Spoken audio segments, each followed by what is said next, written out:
கேள்வி பார்வையாளர் வணக்கம். இந்த நேர்காணலில் நாம் சந்திக்க இருக்கும் சிறப்பு விருந்தினர் அண்ணா திராவிட மக்கள் முன்னேற்ற கழக பொதுச் செயலாளர் வழக்கறிஞர் பசுமன் பாண்டியன் சார். வணக்கம். வணக்கம். தேர்தல் என்பது ஒரு வித்தியாசமான தேர்தலா இருக்க மாதிரியான பல்வேறு கருத்துகள் வருது. முக்கியமா பார்த்தோம்னா ஆளுகின்ற அதிமுக திமுகவுக்கு மாற்றாக ஒரு புதிய கட்சி வெற்றி பெற்று இன்னைக்கு ஜோசப் விஜய் அவர்கள் முதலமைச்சராக இருக்காங்க. இதுல பல்வேறு கருத்துக்கள் பேசப்பட்டாலும் முக்கியமாக வாக்குக்கு பணமே கொடுக்காம இந்த வெற்றியானது நிறைவேறிக்கிறது. இனிமே இதுதான் தொடர்ந்த மாதிரி ஒரு கருத்தை வைக்கிறாங்க. இந்த கருத்தை ஒட்டி நீங்க பல்வேறு கருத்துக்கள் பேசியிருக்கீங்க சார். எப்படி பாக்குறீங்க இதை?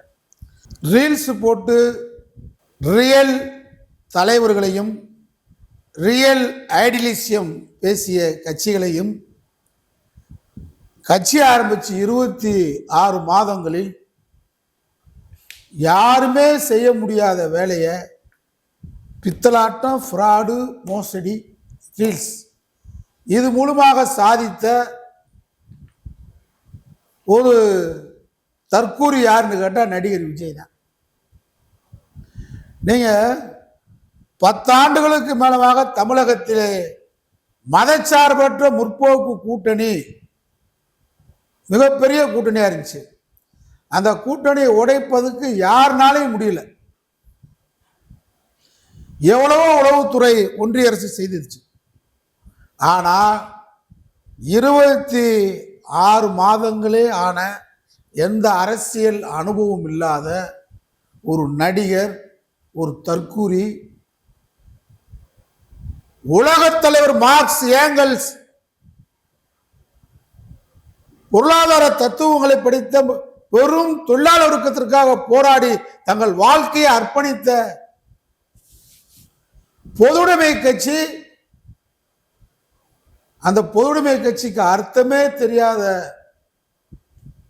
பிடல் காஸ்ட்ரோ யார் என்று இன்னைக்கு கேட்டாலும் தெரியாத தற்கூரி விஜயை போய் 2 செங்கோடியும் போய் ஆதரிச்சு நிற்கிறாங்கன்னா விஜய் வெற்றி பெற்றாரா, செங்கோடி வெற்றி பெற்றதா? நீங்க யாருனாலுமே வெற்றி பெற இந்தியாவில் எந்த தலைவருமே செய்ய முடியாத வேலையை விஜய் பண்ணியிருக்காருங்க. விடுதலை சிறுத்தைகளை பதவி, பணம், கோடிகள் குவித்து இந்தியாவிலேயே கொள்கை ரீதியாக கோட்டமாக விடுதலை சிறுத்தைகள் நடத்தி காட்டிய திருமாவளவன் அவர்கள் இன்றைக்கு 26 மாதமே ஆன விஜயை ஆதரித்து அந்த அமைச்சரவையில் பங்கெடுக்கிறார் என்று சொன்னால் விஜய் கெட்டிக்காரரா, கொள்கை கோட்டமாக கட்சி நடத்திய விடுதலை சிறுத்தைகள் பெரிதா? என் மனசு இந்த கேள்வி எழுது. பிரபாகரன், உலக மாவீரன் பிரபாகரன் தன் சீருடையை உலகத்திலே எவ்வளவு நேசித்தாலும் அவர்களை அந்த சீருடை அணிவிட மாட்டார். அந்த சீருடையை அணிவித்து தன்னோடு இருக்க வைத்த வைகோ அவர்கள் அண்ணாவுக்கு பின்பு தமிழ்நாட்டில் பேச்சாற்றலால் நாடாளுமன்றத்தில் 3-4 பிரதமர்களை சவால் விட்டு பேசிய உலகத் தமிழர்களின் தலைவர்களாக இருக்கக்கூடிய வைகோ 26 மாதமே ஆன விஜயை பெரிய புரட்சி இளைஞர்களின் தலைவர் சொல்றாருன்னா வெற்றி பெற்றது வைகோவா, விஜயா? ரீல்ஸ் போட்டு ஆல் இந்தியா அளவில் 2 முறை பிரதமராக ராகுல் காந்தியை முன்மொழிந்தாரே ஸ்டாலின். அந்த நன்றியெல்லாம் மறந்து பப்பு ராகுல் இங்க ஒரு பப்பு விஜய்க்கு வாழ்த்து சொல்லிட்டு போறாண்டா என்ன அர்த்தம்? 26 மாசம் தான் அந்த கட்சி பிறந்து வளர்ந்து. கம்யூனிஸ்ட் கட்சியுடைய உயரம் என்ன, தியாகம் என்ன, அது சிந்திய ரத்தம் என்ன, பாலகிருஷ்ணன் தியாகம் என்ன, சண்முகம் தியாகம் என்ன, வீரபாண்டியன் பேச்சாற்றல் என்ன, எழுத்தாற்றல் என்ன, வைகோவின் உயரம் என்ன, கொள்கை உயரம் என்ன? திருமாவளவன் வாய் திறந்தால் இந்த நாடே அசையும். அவரெல்லாம் போய் இன்னைக்கு ஆதரிக்கிறாருன்னா மக்கள்கிட்ட எங்க மாதிரி ஆளுகள் எல்லாம் பதில் சொல்ல முடியல. நிலவொலிய வச்சிருச்சு. இதுக்கு காரணம் என்ன சொன்னா பொய் பொய் வந்து ஒரு கட்டமைக்கப்பட்டிருக்கு. என்ன சொல்றாங்க, பொது தொகுதியில் ஒரு எஸ்சி வேட்பாளர் நிறுத்தினாங்க. நான் மனசாட்சி உள்ள தமிழ்நாட்டில் இருக்கக்கூடிய நியாயமான பத்திரிகை படிக்கக்கூடிய நண்பர்களை கேட்கிறேன், ஊடகத்தை பார்க்கக்கூடிய நண்பர்களை கேட்கிறேன், எங்கேயாவது பொது தொகுதியில் தாவேகா வேட்பாளர் நிறுத்தப்பட்டாரா? இப்படி பொய்யா ஒரு பிம்பத்தை ஏற்படுத்தி கட்டமைச்சு இவ்வளவு பெரிய உயரமான கட்சிகள் எல்லாம், தியாகம் பண்ண கட்சிகள் எல்லாம், தியாகத்தால் வளர்ந்த கட்சிகள் எல்லாம், பதவிகளை தூக்கி எறிஞ்சு கோடிகளை தூக்கி எறிஞ்ச கட்சிகள் எல்லாம் விபி சிங் வைகோ அவர்களுக்கு ஒன்றிய அமைச்சர் பதவி கொடுக்கிறதுக்கு காத்திருந்தார். இன்றைக்கு வரைக்கும் திருமாவளவனின் காலை பிடித்து பதவிகளை கொட்டி கொடுப்பதற்கும் கோடிகளை கொட்டி கொடுப்பதற்கும் ஒன்றிய பாஜக அரசு தயாரா இருக்கு. இதையெல்லாம் காலால் எட்டி உதைத்த தலைவர்கள் எல்லாம் இன்றைக்கு ஒரு தற்கொலை விஜயை ஆதரிப்பவருடைய மர்மம் என்ன? பதவி ஆசையை துறந்தவர்கள், பண ஆசையை துறந்தவர்கள், கொள்கைக்காக வாழ்கின்றவர்கள், கொள்கையை நேசிப்பவர்கள், லட்சியத்தை உயிராக கருதி வாழ்கின்ற தலைவர்கள், இயக்கங்கள். பொய் கட்டமைக்கப்பட்டது. ஒரே ஒரு தொகுதி, மேலூர் தொகுதி, திராவிட முன்னேற்ற கழகம் கடைசியாக காங்கிரஸ் ஒதுக்கப்பட்டு காங்கிரஸ் வேட்பாளர் விஸ்வநாதன் பொது தொகுதியில் நம்முடைய சகோதரர் செட்டில் காஸ்டை சேர்ந்து நின்றார். அங்க அவர் வெற்றி பெற்றதுக்கு காரணம் என்ன? அங்கேதான் தாழ்த்தப்பட்டவர்களுக்கு பஞ்சாயத்து தேர்தல் இடஒதுக்கீடு செய்யப்பட்டதற்கு கொலை நடந்த இடம். அந்த இடத்துல எப்படி ஓட்டு போட்டாங்க? திராவிட இயக்கம் அங்கே அம்பேத்கர் கொள்கைகளை, பெரியார் கொள்கைகளை எடுத்து சொல்லியிருக்கு. RSS மதுரை மாவட்டத்தில் மேலூர் தொகுதியை குறிவைத்தது. டங்ஸ்டன் என்று அங்கே இயற்கை வளத்தை சுரண்டுவதற்கு RSS கும்பல் அங்கே வந்தது.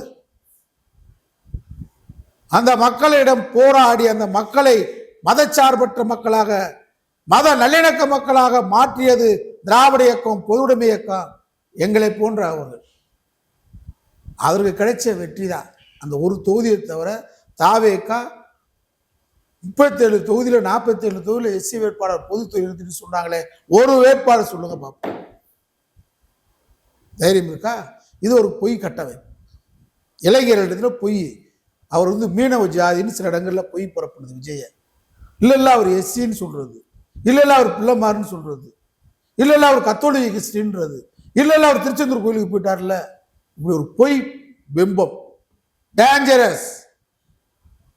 26 மாதமே ஆன ஒரு தலைவன் உலக தேசியம் பேசிய கட்சிகளை தன்னை ஆதரிக்க வைத்திருக்கிறார். கொள்கை கோட்டம் விடுதலை சிறுத்தையை தன்னை ஆதரிக்க வைத்திருக்கிறார். இந்தியா கூட்டணியே செதறினால் எங்களுக்கு கவலை இல்லை, நாங்கள் விஜய்க்கு பின்னாடி தான் போவோம், விஜய்க்கு தான் பல்லக்கு தூக்கும் என்று காங்கிரஸ் இன்றைக்கு செல்லுகின்றிருக்கிறார். மறுமலர்ச்சி திராவிட முன்னேற்ற கழகம் தூது விட்டுக் கொண்டிருக்கிறது. 26 மாதமையான கட்சிக்கு போடா மிசா அத்தனையும் கண்டவர் வைகோ அவரை காத்து துள்ளி குதிக்கிறார். காரணம் என்ன? பொய் கட்டமைக்கப்பட்டிருக்கு. இளைஞர்கள் சக்தி அவர் பின்னாடி இருப்பதாக. 8 மாவட்டத்தில் ஒரு சீட்டு கூட தாவேகா இல்ல. இளைஞர்களே இல்லையா 8 மாவட்டத்தில்? பாண்டிச்சேரியில் இளைஞர்களே இல்லையா? விழுப்புரம் மாவட்டத்தில் ஒரு சீட்டு கூட ஏன் பெற முடியல? கரூர்ல 41 பேர் இறந்து ஒப்பாரி வச்சாரு, அந்த கரூர்ல வெற்றி பெற முடிஞ்சா? முதல் மாநாடு நடத்துற உளுந்தூர்பேட்டில் வெற்றி பெற முடிஞ்சா? EVM சதி. பணம் காசு செலவு பண்ணல. 1500 கோடியிலிருந்து 3000 கோடி விஜய் தேர்தல் செலவு செய்திருக்கிறார். மறுக்க முடியுமா? பெரம்பூர் தொகுதியிலேயே சில பகுதிகளில் வாக்குக்கு 1500 ரூபாய் தாவேகா சார்பில் அளிக்கப்பட்டிருக்கு. வெள்ளிவாக்கம் தொகுதியில் லாட்டரி பணம் விளையாடி இருக்கிறது. வெள்ளி தோட்டா வீசப்பட்டிருக்கிறது.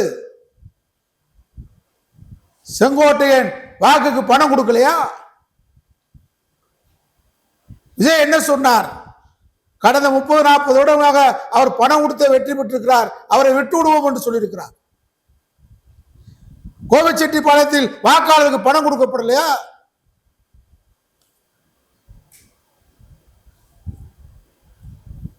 இப்ப நடந்த சேலம் ஓமலூர் தொகுதி தாவேகா வேட்பாளர் பேசுறார். சேலம் மேற்கு தொகுதியில் வெற்றி பெற்றதுக்கு காரணம் தாவேகா ஓட்டுக்கு 1000 ரூபாய் கொடுத்தாங்க. நான் பக்கத்து தொகுதி ஓமலூர்ல நான் தோத்து போனேன். தாவேக்கா தோத்துருக்கு ஓமலூர்ல. அதிகமான ஒருத்தர் போட்டி போட்டிருக்காரு. அவர் சொல்றாரு, பகிரங்கமா ஊழியர் கூட்டத்தில் பேசியிருக்காரு, அந்த தாக்கம் இங்க இருந்ததா நான் தோற்றேன்றாரு. எங்கப்பா காசு கொடுக்கல, காசை ஒழிச்சிட்டோம்ன்றீங்களே, பணத்தை ஒழிச்சிட்டோம் சொல்றீங்களே, ஏத்துக்கிற முடியுமா? விஜய் வந்துட்டாரு, காசு கலாச்சாரம் ஒழிக்கப்பட்டது. நான் பகிரங்கமா பொதுவுடைமை தொடரில் கேட்கிறேன், ஸ்ரீவில்லிபுத்தூர்ல திமுக வாக்குக்கு 1000 ரூபாய் உங்களுக்கு கொடுத்துச்சே, அதனால வெற்றி பெற்றீங்க இல்லையா? சீர்காழியில மதிமுகவுக்கு 1000 ரூபாய் வாக்குக்கு கொடுத்துச்சே திமுக, கொடுத்தீங்களே, நீங்க வெற்றி பெறலையா? நான் எல்லாத்தையும் கேட்க முடியும். மேலூர்ல மூர்த்தி 1000 ரூபாய் கொடுத்தாரு விஸ்வநாதனுக்கு, இல்லையா? காசு இல்லை, நாங்க வெற்றி பெற்றோம்னா எப்படி? அங்க நீங்க ஆதரிக்கிறாங்க அத்தனை பேர் தொகுதியிலேயே திமுக பணம் கொடுத்து வாக்காளருக்கு பணம் கொடுக்கப்பட்டதா இல்லையா? தாவேகா வேட்பாளர் அதிகமான ஓமலூர் வேட்பாளர் சொல்கிறார், நான் தோல்வியடைஞ்சதுக்கு காரணம் சேலம் மேற்கு தொகுதி தாவேகா வேட்பாளர் ஓட்டுக்கு 1000 ரூபாய் கொடுத்தார், இல்லையா? சாதியே மறந்துட்டாங்க. மயிலாப்பூர்ல எதுக்கு நீங்க பாப்பானை போட்டீங்க வேட்பாளரா? ஏன் அங்க ஒரு தேவரை போட்டுக்கலாம்ல, ஒரு வன்னியரை போட்டுக்கலாம்ல? மயிலாப்பூர் மாமி பாப்பா இருக்கிற தொகுதி தான் நாங்க பாப்பான வேட்பாளராக போட்டார் தாவேக்கா. ஸ்ரீரங்கத்தில் ஏன் பாப்பான போட்டீங்க? சாதியை பார்க்கலன்றீங்கல்ல. மத்திய தொகுதியில் பாருங்க, மதுரை மத்திய தொகுதியில் பாய போட்டோம்ல, அங்க அதிகமாக இஸ்லாமிய இருக்கிறாங்க. ஏற்கனவே எம்ஏ ஹக்கீம் தமிழ் மாநில காங்கிரஸ்ல வெற்றி பெற்றார், இஸ்லாமியர். காஜிமார் தெரு இதுல வருது, தெற்கு வாசல் இதுல பாதி வரும். துணை மேயரா இருந்தாரு திமுக கவுஸ் பாசா, மத்திய வெற்றி பெற்றாரு. இப்பதான் இவர் விஜய் அந்த தொகுதி இஸ்லாமியருக்கு வாய்ப்பு கொடுத்து அந்த தொகுதியில வெற்றி பெற்றிருக்காரு. இஸ்லாமியர்கள் அதிகமா இருக்கக்கூடிய தொகுதி தான் மத்திய தொகுதி. ஏற்கனவே 2 முறை இஸ்லாமியர் எம்ஏ ஹக்கீம் கவுஸ் பாட்சா வெற்றி பெற்ற தொகுதி தான் மத்திய தொகுதி. என்ன ஜாதி பார்க்கல, மதம் பார்க்கல, எல்லாம் ஃப்ராடு, பித்தலாட்டம். தாவேக்கா ரீல்ஸ் போட்டதை நம்பி பெரிய கட்சியில ஏமாந்து நிக்கிறீங்க. நான் சொல்ற குற்றச்சாட்டை மறுக்க முடியுமா? இதோட என்ன சொல்லவா, பேரெல்லாம் சொன்னா திமுக காசிங்க, அண்ணா திமுக காசிங்க, தாவேக்கா காசிங்க. தாவேகா வேட்பாளர் பல திமுக அண்ணா திமுக வேட்பாளர்கிட்ட நாங்க ஓட்டு கேட்டே போக மாட்டோம், தோத்து போயிருவோம், அதனால எங்களுக்கு பணம் கொடுங்கன்னு வாங்கின வேட்பாளர் பட்டியல் சொல்லவா? பட்டியல் என்கிட்ட இருக்கு. தாவேகா விஜய் தற்கூரி. தேவைப்பட்டா திமுக அண்ணா திமுக தோல்வியடைஞ்ச வேட்பாளரவே கூட்டு வரவா? பணம் கொடுத்துறீங்களா நீங்க? உங்க கட்சி யோக்கியத, நாங்க பணம் வாங்க மாட்டோம். நீங்க இப்பதான் 7 பேருக்கு வாய்ப்பு கொடுத்துருக்கிறாரு நம்முடைய தாழ்த்தப்பட்ட சகோதரருக்கு. இந்த இஸ்லாமிய அமைப்பு முஸ்லீமுக்கு திமுக பணம் வாங்கி வாக்குக்கு பணம் கொடுக்கலையா? அவங்கள விட்டுட்டேன். முஸ்லீமுக்கு வெற்றி பெற்றது திமுக பணம் வாங்கலையா? வாக்காளருக்கு பணம் கொடுக்கலையா? என்ன காசு கொடுத்து காசுலாம் விஜய் ஓச்சிட்டாரு அப்படி அதான் எனக்கு வருது. அப்துல் கலாம் அவர் நம்ம அப்துல் ரஹ்மான் ஒரு கவிதை எழுதினார், ஆடு கம்பீரமாக இருக்கிறது. அதாவது ஆட்டுக்காரால மேல் என்ற திரைப்படத்தில் அந்த படத்தில் நடித்த ஆடு புகழ் பெற்றது. அதன் பிறகு ஒரு விளம்பரத்துக்காக அந்த படத்தில் தோன்றிய ஆட்டை ஒரு வண்டியில் ஏற்றி ஊர்வலமாக அழைத்து சென்றார்கள். அந்த ஆட்டை காண மக்களும் கூட்டமாக அந்த வண்டியின் பின்னே ஓடி சென்று ஆட்டை வேடிக்கை பார்த்தார்கள். அப்போது கவிஞர் அப்துல் ரஹ்மான் எழுதினார், ஆடு கம்பீரமாக இருக்கிறது, மனிதர்கள் தான் மந்தையாகி போனார்கள். அது மாதிரிதான் இப்ப தெரியுது, மந்தையாகி போயிட்டாங்க. நீங்க பொய்யா பேசுறது விஜய், வாக்குறுதி கொடுத்தியே, எந்த வாக்குறுதியாவது நிறைவேற்றிருக்கியா? எந்த வாக்குறுதியாவது நிறைவேற்றப்பட்டிருக்கா? நீங்க தமிழ்நாட்டில் காங்கிரஸ் அமைச்சரவை 1954 அமைக்கப்பட்ட போது பரமேஸ்வரன் என்கின்றவர் மொத்தம் 6 அமைச்சர் தான். அன்னைக்கு ஆதி திராவிடர் அமைச்சர். எந்த அமைச்சரவையில் ஆதி திராவிடருக்கு வாய்ப்பு கொடுக்கல? நீங்க பெரியாரும் அண்ணாவும் குலக்கல்வி திட்டத்தை கொண்டு வந்தாங்க. ராஜாஜியை முதலமைச்சர் இருந்து இறக்கி குடியாத்தம் இடைத்தேர்தலில் காமராஜ் அவர்களை வெற்றி பெற வைத்து பச்சை தமிழர் காமராஜரை வெற்றி பெற வச்சோம் சொல்லி அண்ணா சொல்லி குணாலா குல குழுந்தே வென்று வா சென்று வா குடியாத்தம் சென்று வா என்று அண்ணா எழுதினார்.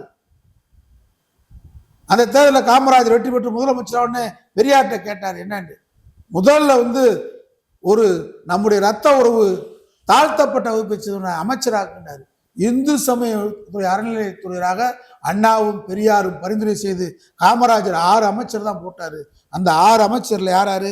காமராஜர் அவர்கள் முதலமைச்சர், பக்தவச்சலம், சுப்பிரமணியம், மாணிக்கவேலு, எஸ் ராமசாமி படையாச்சி, ராஜா சண்முகராஜேஸ்வர், பரமேஸ்வரன். எல்லா கம்யூனிட்டியும் ஒரு ஆள் தான். கவுண்டரில் 1, வன்னியரில் 1, ராஜராஜ தேவர். எந்த அமைச்சரவையில் இல்லாமல் இருந்தாங்கன்னு சொல்லுங்க. அன்னைக்கு இருந்த பிரதிநிதித்துவ அடிப்படையில் இருந்திருக்காங்க. அடுத்து திமுக 67, 69 அண்ணா அவர்களுடைய அமைச்சரவையில் இல்லையா? சத்தியவாணி முத்து ஆதி திராவிட மட்டும் கொடுத்தான்வாங்க.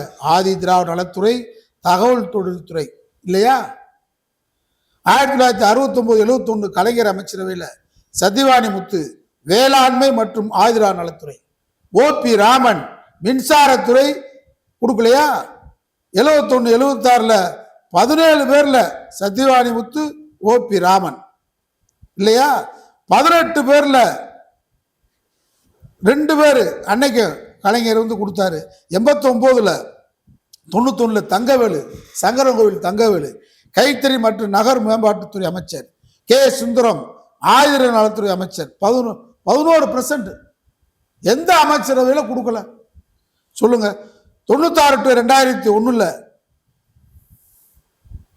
கா சுந்தரம் பால்வளத்துறை அமைச்சர். ஆயுதிராக மட்டும் தான் கொடுத்தேன்டுவாங்க.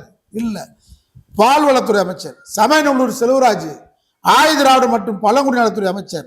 அந்தியூர் செல்வராஜ் கதர்துறை அமைச்சர். கொடுக்கலையா? 2006, 2011 பாரதி இளவழுதி தகவல் தொடர்பு நகர்ப்புற மேம்பாட்டுத்துறை அமைச்சர். மதிவாணன் கால்நடைத்துறை அமைச்சர். தமிழரசி ஆயுதிரா நலத்துறை அமைச்சர். கொடுக்கலையா? 2021 to 2026 கோவி செல்லியன் உயர்கல்வித்துறை அமைச்சர். கயல்விழி செல்வராஜ் ஆயுதிரா நலத்துறை அமைச்சர். மதிவேந்தன் சுற்றுலாத்துறை அமைச்சர். சி.வி. கணேசன் தொழிலாளர் துறை அமைச்சர். கொடுக்கலையா?